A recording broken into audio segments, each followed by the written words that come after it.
Namaskar, hi, hello, welcome to Ask in Detail, our famous YouTube channel in Reaching Knowledge. Friends, in this video tutorial of Distributed System Computing, in the 6th chapter, we are going to discuss about this point, that is mutual exclusion, and in which the first point is very important, that is centralized algorithm.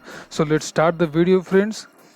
With the help of written notes, we will try to understand this, what is meant by mutual exclusion. आता दोन शब्द महत्त्वाचे आहेत. The first word is mutual and the other word is exclusion. Mutual exclusion related to processes, related to accessibility.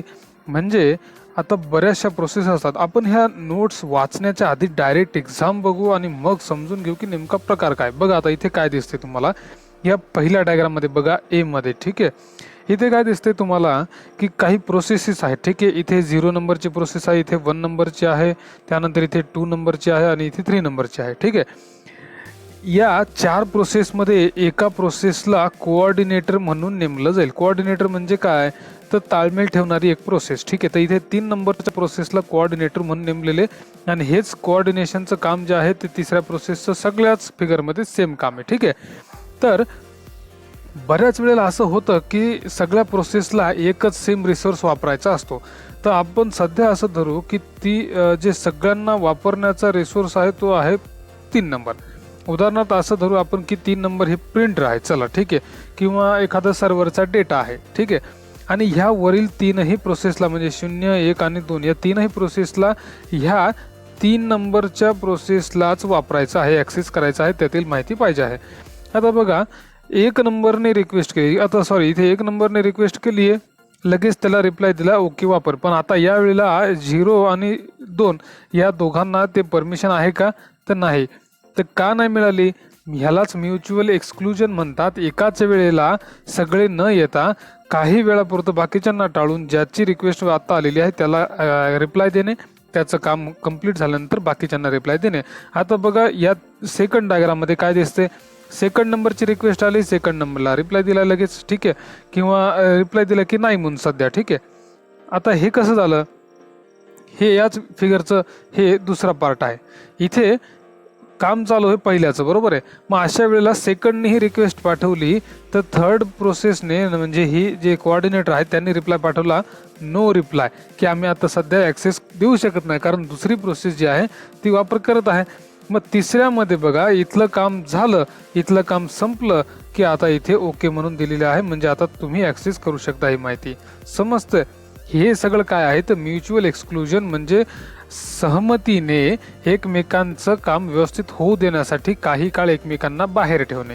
Exclude करणे म्हणजे बाहेर करणे, include म्हणजे आतमध्ये घेणे. अतिशय सिंपल आणि साधं सरळ स्ट्रक्चर आहे.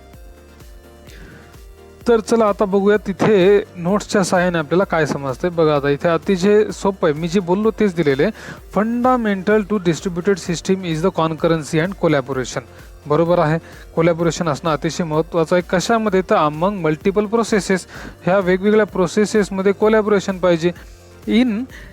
In many cases, this also means that processes will need to simultaneously access the same resource. बोललो आता आपण थोड्याच की बऱ्याचशा प्रोसेसला असं होऊ शकतं की सेम वेळेला, सायमल्टेनियसली एकाच वेळेला सेम रिसोर्स वापरायचा असू शकतो. उदाहरणार्थ प्रिंटर किंवा एखाद्या वेळेस डाटा, काही म्हणू शकतो आपण. ठीक आहे, मग पुढे काय दिले बघा, to prevent that such concurrent access corrupt the resource. अशा वेळेला रिसोर्स करप्ट होऊ शकतो. जे आपण उदाहरण बघतो ना की सर्व्हर डाऊन झालं, कारण सगळ्यांना त्याच सर्व्हरवर कनेक्ट व्हायचं आहे, सर्वांना तिथूनच माहिती पाहिजे आहे. रिझल्ट लागतो ज्यावेळेस एखादा 10वीचा 12वीचा, त्यावेळेस सर्व्हर डाऊन येतं बऱ्याच वेळेला, कारण ते याच्यामुळं असं होतं की सगळ्यांना तेच पाहायचं आहे, सगळ्यांना तिथंच कनेक्टिव्हिटी पाहिजे आहे. मग हे सगळं टाळण्यासाठी काय आहे, तर हे उपाय आहेत जे आपण ह्या आजच्या पॉईंटमध्ये बघणार आहोत. बघा पुढे, or make it inconsistent solution are needed to grant mutual exclusion access by processes, किंवा टू प्रोसेसेस म्हणलं तरी काही हरकत नाही. म्युच्युअल एक्सक्लुजन सहमतीने एकमेकांना वगळून एकमेकाचे कामं करणे, साहजिक आहे. पुढे बघा आता, in this section we have look at some of the more important distributed algorithms that have been processed. इथे बघा आता पहिली टेक्निक आहे सेंट्रलाइज्ड अल्गोरिदम.